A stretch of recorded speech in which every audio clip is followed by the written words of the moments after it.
मैं सत्यनारायण शर्मा साहित्य दृष्टि के इस चैनल पर आप सभी का हार्दिक अभिनंदन करता हूँ। जैसा कि मैंने कल व्याख्या की जिस देशभक्ति की, और देशभक्ति का प्रसंग इस रूप में आया है कि कथाकार स्वयं प्रकाश ने जिस कहानी की रचना की, जिस शीर्षक का नाम है नेताजी का चश्मा।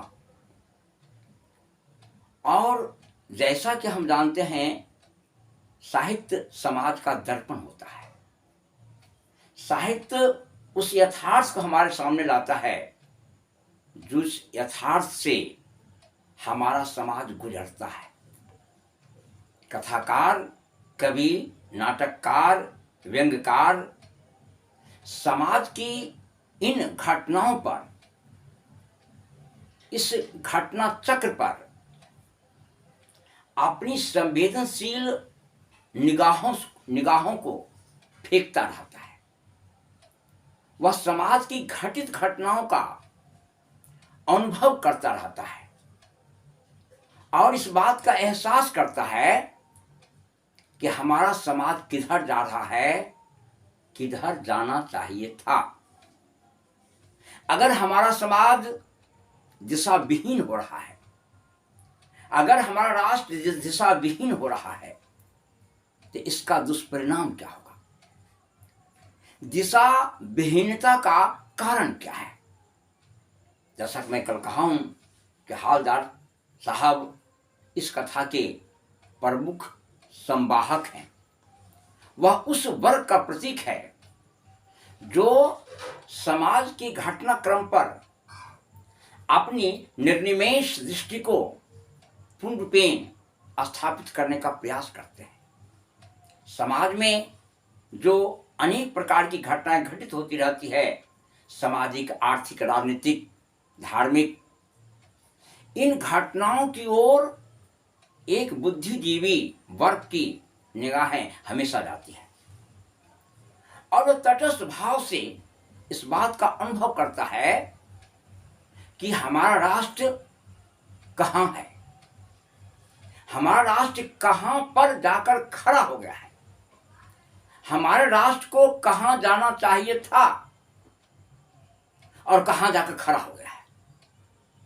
हमारे राष्ट्र में किस प्रकार की संवेदनशील राष्ट्रीय भावनाओं का प्रचार प्रसार हो रहा है, उस राष्ट्रीय भावनाओं का हमारे जीवन के जमीनी सच्चाई से क्या लगाव है।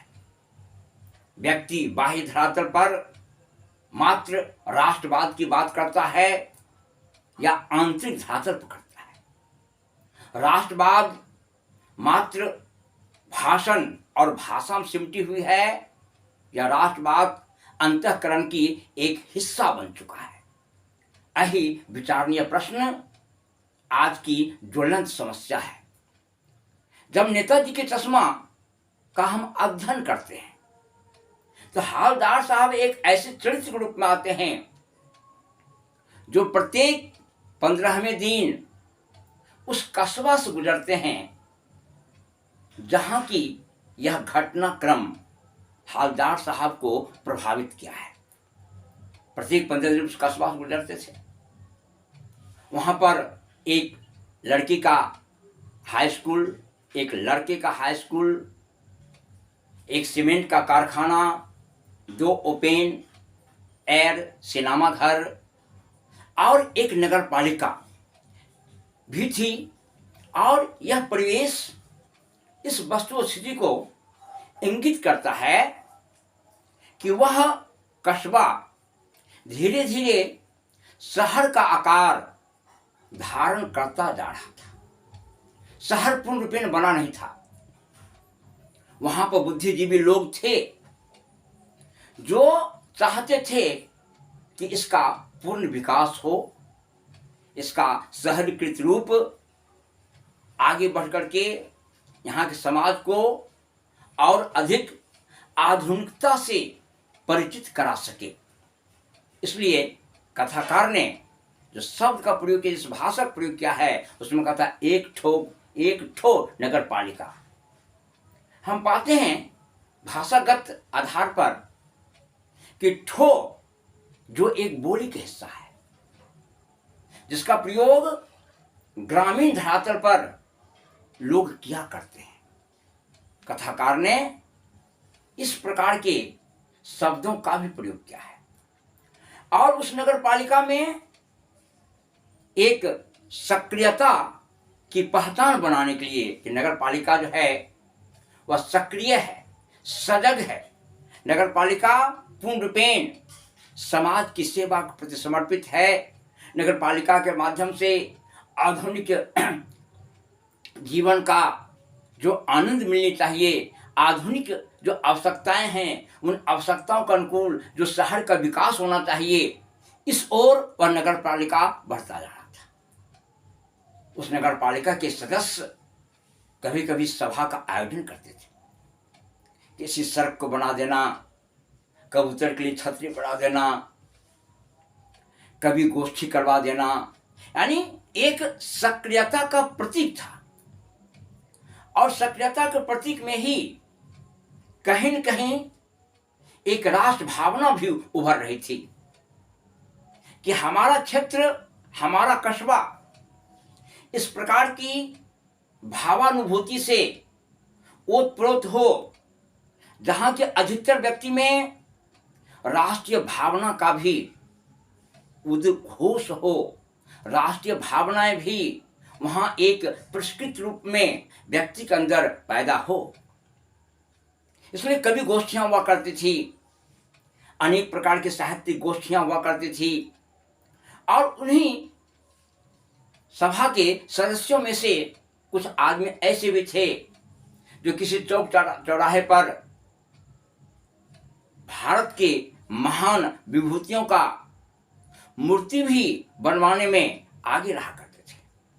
उसी मूर्ति के बनाने के क्रम में एक चौक पर, एक चौराहे पर नेताजी की एक प्रतिमा बनाई गई और इस प्रतिमा का जो आकार है वह अलग प्रकार का है। पूर्णपिंड बहुत लंबी प्रतिमा नहीं है, वह एक आधी प्रतिमा है जिसको विष्ट कहा जाता है। समाज की सच्चाई क्या है कि जब किसी शासकीय वर्ग का, शासकीय समूह का शासनावधि समाप्त होने लगती है तो अनेक प्रकार के आश्वासनों से, अनेक प्रकार के वाक्य जाल के माध्यम से वर्तमान जनता को संतुष्ट करना चाहता है। जब वह चुनाव क्षेत्र में जाता है, इस बात को कहता है इस बार अगर हम सत्ता में आ गए, प्रशासन में अगर मेरी सहभागिता हुई, स्थानीय शासन में, तो मैं शहर के विकास के लिए यह काम करूंगा। और अभी तक हमारे समाज की विशेषता रही है कि वाक्य जाल में ही अधिकतर नेता समुदाय के लोगों को बांधता है और वाक्य जाल में बांध करके वह उस जनता के विकास को आगे नहीं बढ़ा करके मात्र अपना विकास कर लेता है। वह जिस आश्वासन से सत्ता में आता है उसका कुछ अंश को ही वह प्रदर्शित करके अपने कर्तव्य का इतिश्री कर लेता है, अपने कर्तव्य का समापन कर लेता है। शासनावधि समाप्त होने जा रही थी, आश्वासन दिया जा चुका था कि नेताजी का एक भव्य प्रतिमा चौराहे पर लगाया जाए, जिसके कारण आने वाली पीढ़ी समझे कि इसके पहले जो शासकीय निकाय थी उसमें राष्ट्र की भावना थी, राष्ट्र चेतना थी। इसलिए इस प्रकार का प्रस्ताव सामने आया। लेकिन जब शासनावधि समाप्त होने जा रही थी, आर्थिक कठिनाइयों का सामना करना पड़ रहा था, इतना पैसा था नहीं कि नेताजी की चश्मा, सुभाष चंद्र बोस की प्रतिमा को एक भव्य आकार दिया जा सके। योजनाएं तो बहुत बनी, लेकिन योजनाओं में एक आर्थिक सहयोग की आवश्यकता होती है। और शासकीय निकाय में जो व्यक्ति रहते हैं वह बाह्य धरातल पर ही देशभक्ति और राष्ट्रभक्ति की बात करते हैं। देशभक्ति और राष्ट्रभक्ति का नकाब लगा करके युगों से वह जनता को ठगता आ रहा है, युगों से जनता के बीच एक भ्रम पैदा करता आ रहा है। इसका परिणाम देश के आज़ादी के 75 वर्ष के बाद सामने नजर आ रहा है। भारत गांव का देश है और गांव में आज़ादी कहां तक पहुंची यह तो एक मूल्यांकन का विषय है, मैं उस ओर नहीं जाऊंगा। मेरा मुख्य उद्देश्य है नेताजी की चश्मा पर जो केंद्रित कहानी है उस केंद्रित कहानी के माध्यम से भारतीय जनमानस को प्रस्तुत करना। यहां तक आते आते भारतीय जनमानस कहां जाकर ठहर जाता है। शासकीय निकाय का शासनावधि समाप्त होती जा रही है। आश्वासन दिया जा चुका है कि चौराहे पर नेताजी की प्रतिमा को स्थापित किया जाए। अंत में एक हाई स्कूल के मास्टर साहब थे, ड्राइंग मास्टर साहब, जिसका नाम तथाकथित मोतीलाल रखा गया। उन्हीं से प्रतिमा, आधी प्रतिमा बना दी गई, चौराहे पर स्थापित कर दी गई और उस स्थापित प्रतिमा में जो चश्मा है उस संगमरमर में आकार नहीं ले सकी। और जब आकार नहीं ले सकी तो कथाकार उसी संगमरमर के चश्मे तक ही कथा को सीमित रख करके उस चश्मा के माध्यम से हमारे देश का राष्ट्रीय प्रतिबिंब को सामने रखा है कि हमारा देश कहां है। जितने महान शहीदों की प्रतिमाएं लगी हुई है, हम उसको किस रूप में सम्मानित करते हैं? हम तथाकथित रूप में ही सम्मानित करते हैं, लेकिन अंतरात्मा से सम्मानित करते हैं। अगर उनको हम सम्मानित करते तो उनकी विचारधाराओं का भी हम सम्मान करते।